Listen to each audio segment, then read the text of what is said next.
Finding the sunbeam in your storm cloud. Hope when you need it most. All right, lovely people, kettles on? Mug at the ready?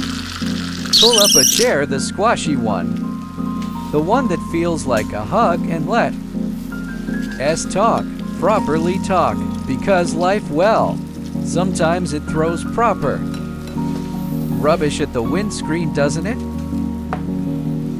1 minute you're cruising along, sunroof open metaphorically speaking. Unless you're lucky, the next, you're navigating a downpour that feels like it'll never let up. Work worries, health scares, family tangles, or just the general gray feeling that settles.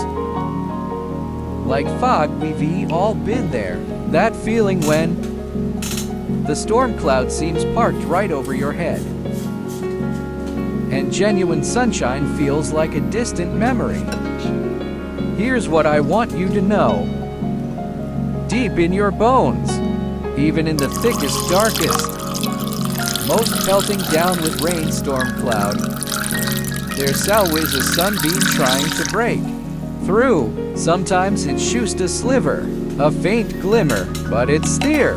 Hope, that quiet, stubborn little thing, and finding it, that's your quiet superpower.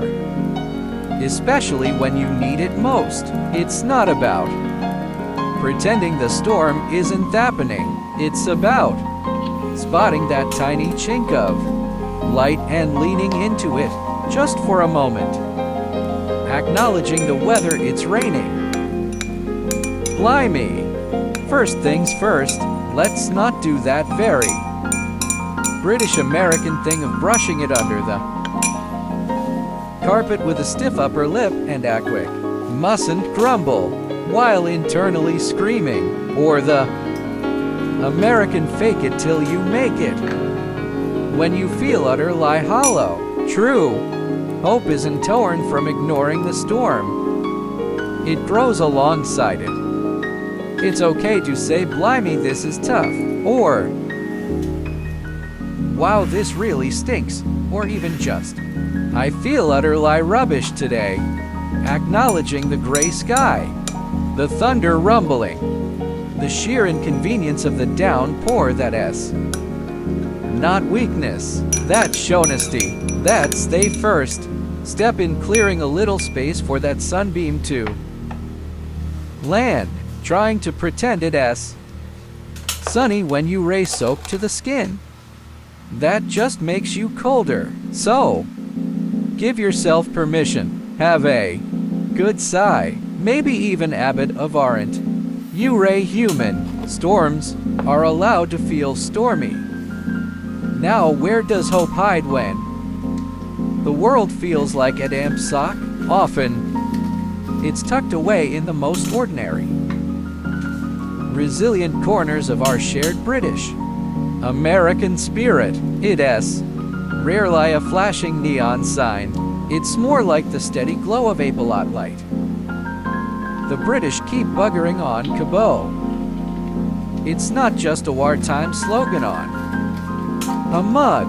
It's that deep-seated, slightly grumpy determination to just do the next thing, putting the kettle on even though walking the dog in the drizzle because it needs doing, showing up for work when you'd rather hide under the duvet. It's not glamorous heroics. It's the quiet dignity of carrying on, and within that simple act of continuing, especially when it feels pointless, lies a kernel of profound hope. It whispers, this storm won't have the final word.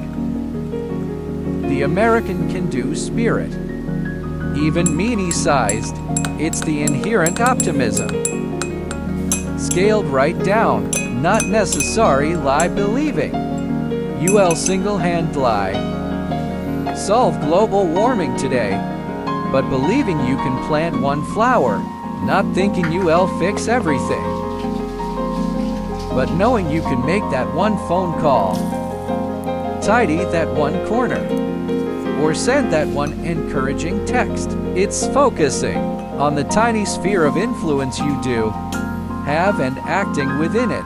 That action, however small, is an act of defiance against despair. It is hope in motion, the shared language of small comforts.